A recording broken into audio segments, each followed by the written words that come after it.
Right, lads, welcome back to round 9 of Formula V. So if you've seen the last video, we were racing on Netherlands, and this was our constructor standings after Netherlands. So you can see McLaren, which team I race for, is on 249, and Red Bull are on 250 in our main competition for the constructor standings. And then for the drivers, we are in third with 86. So yeah, we missed the two events, put us a bit back off of Alfred and Copo Pops, but it's technically possible to still win with the 4 events left. So yeah, we're gonna try to give it our all anyways this race and see what we can do. Hopefully try to close up the gap to both of them ahead. So moving on to our first qualifying lap. We done quite a bit of practice for this race. I won't lie. This track I was extremely uncomfortable with, as you can see there to the first few turns, but yeah, pretty uncomfortable with this track. So I had to do a lot of practice for it. I don't know if it was just I play controller, so I don't know if it was just one that wasn't suited for controller, but I seemed way off the pace in comparison to some of the drivers. Um, yeah, anyways, moving on. They're looking at the lap. Very scruffy. We're doing the wrong gearing, missing every apex. It's not a tidy lap at all at the minute. I think our best was a 28.7, or was it 6 or 8? I don't remember our exact time, but it was in the 28s anyways, somewhere mid to high 28s. So that was kind of our aim here in short qualifying, just to get into 28. I was kind of hoping for like at least a 28.9 or something here in quali, but um, yeah, it's definitely not going to be a 28 with this scruffy lap.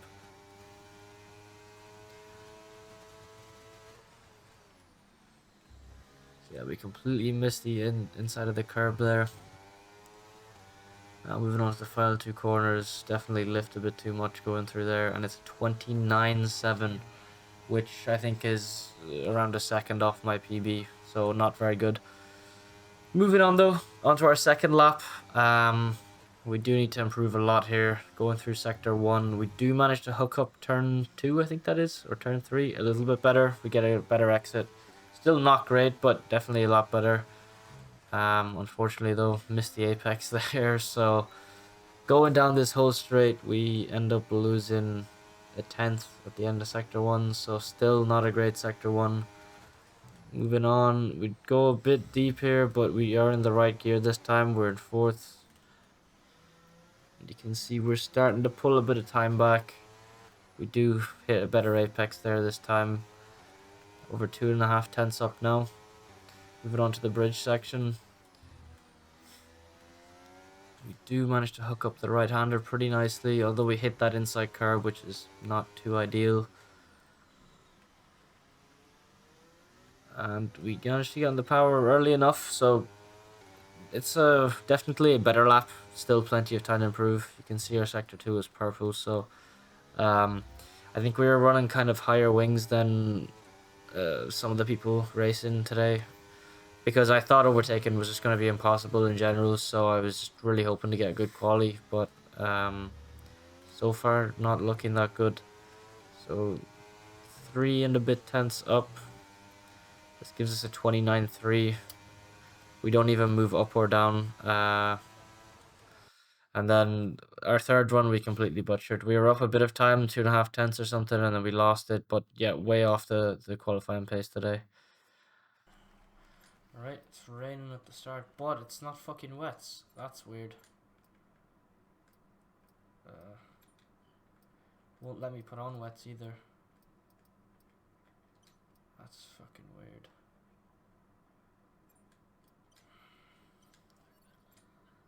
Oh fuck, everyone looks like they're gonna go mediums here at the start. Assassin's gone softs. I mean, softs would be a lot better in these conditions, but yeah.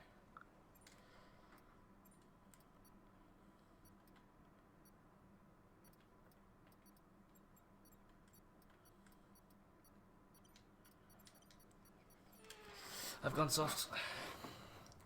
Okay, good luck. So yeah, as you can see, we've started on softs here. We get a decent launch compared to some of the drivers around us.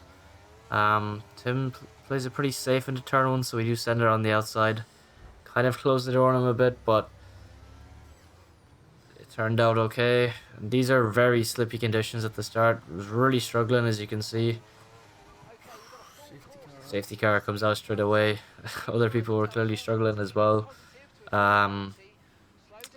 Yeah, we had a choice to make here. The first lap around the safety car, we didn't bother going out, but or coming into the pit. But after the second lap, our tires were already really bad because we used all our softs. Softs are on 11% already. Yeah, someone went on to Inters, Aries. Don't know why though. Yeah, we used all our softs at the start, so we'd really worn softs already. Aries went on the Inters, didn't work out for him, dried up really quick. We can see the Alpine has had a little crash up ahead. I think he might have had a collision with this Williams maybe. But as you can see, the track is pretty dry. We were trying to take a bit of a wide line there, get good exit. But luckily the Williams here lets us go. I think he might have had a bit of damage or something. And Alpines after going flying into the wall there. Typical P3 games. But safety car is out again. At this point, you know, we've just put on fresh mediums, so we decided not to pit and we stay out. You can see now we're back up to 9th. So only 2 positions down from where we started.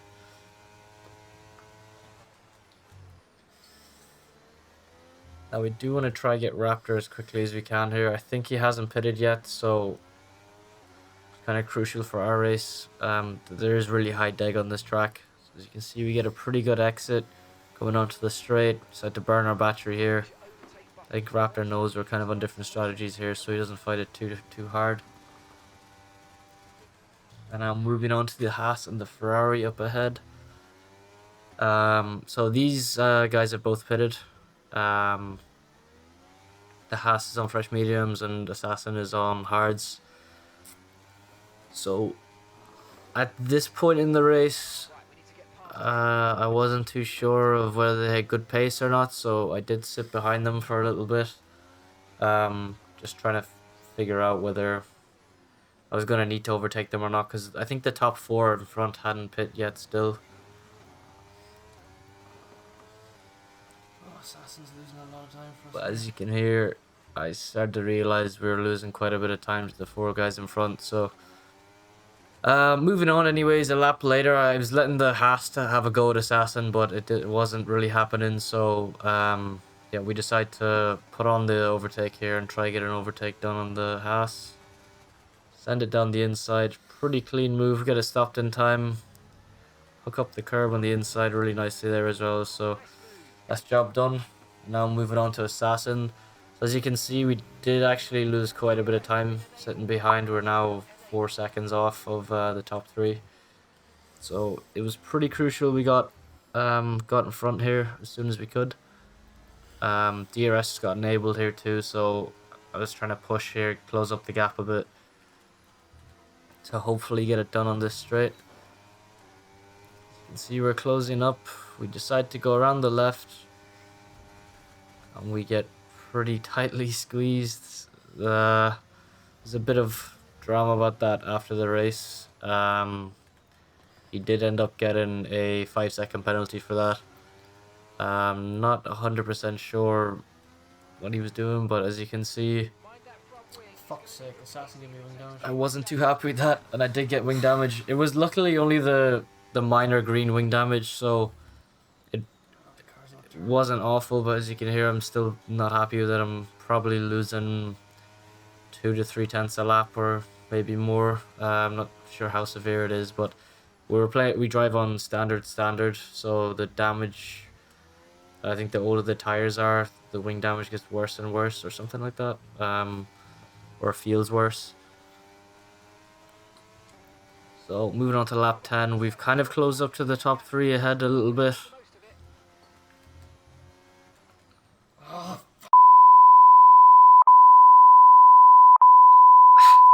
So at this point, I was getting pretty annoyed at the wing damage. I kind of kept sending me wide, and I was losing time. Losing time to Tim. He started closing up on me, and any time I was sort of gaining, I was kind of finding it hard to gain any more or keep the time I was getting because the wing damage, and it was just not what I was used to. Anyways, moving on now, the end of lap 10, you can see the Red Bull Alfred goes into the pits, which is good for us. Found out after the race, he actually lost internet or something and got disconnected. And that was his AI who put it, and the AI pit and put him onto another set of softs, unfortunately. Do you think you're going to be able to catch Thuggins?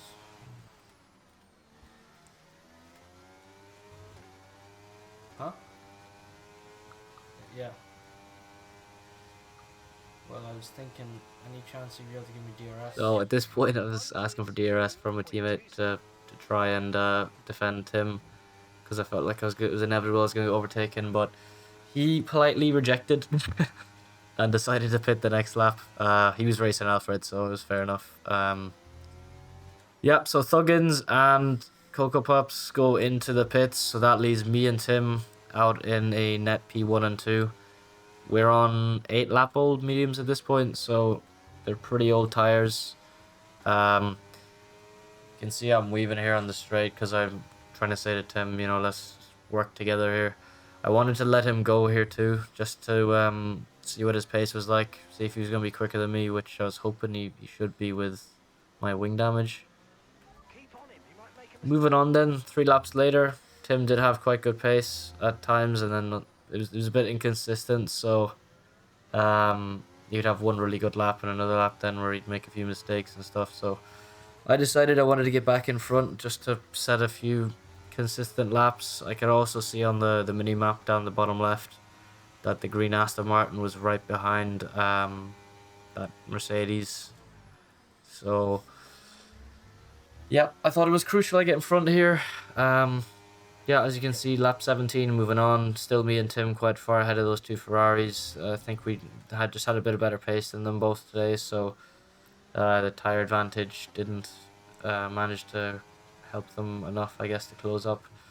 But yep, Thuggins on very fresh hards closing in on us now.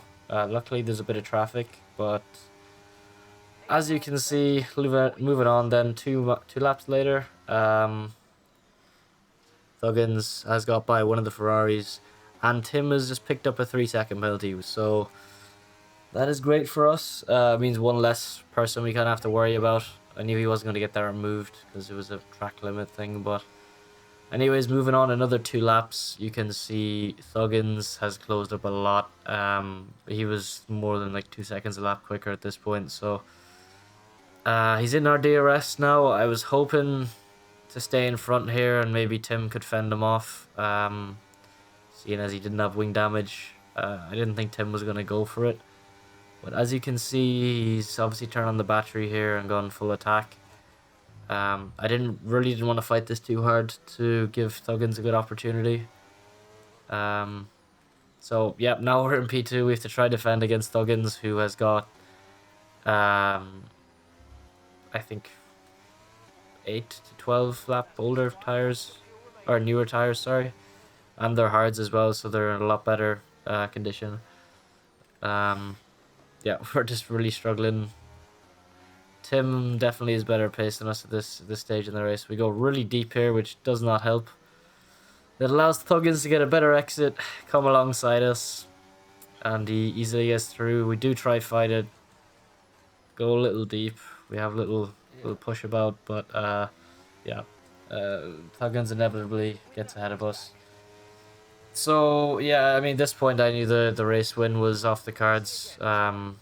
He's on much better tires than us, so all I had to do really at this point was just try and stay in Tim's 3 seconds and keep a clean nose, because I didn't want the Ferrari or my teammate closing in on me and taking my position. So anyways, you can see now moving on to the last lap, that didn't happen. Thuggins wins by a big margin, and we managed to stay within Tim's 3 seconds. So yeah, as you can see, P2 for myself and P4 for my teammate McLaren. The Red Bulls had a bit of a disaster today, so they only get 1 point, and this inevitably helps McLaren extend our lead. We're now up to 63-point gap, I believe, with only 3 races left to go. So as long as we keep our clean nose, we should be all right. But yeah, moving on then, driver standings, we're still kind of way off. We done kind of the percentages of it, and I have a 2% chance of winning, but I'd obviously need a miracle pretty much. But yeah, that's all, guys. Thanks for watching, and see you next week.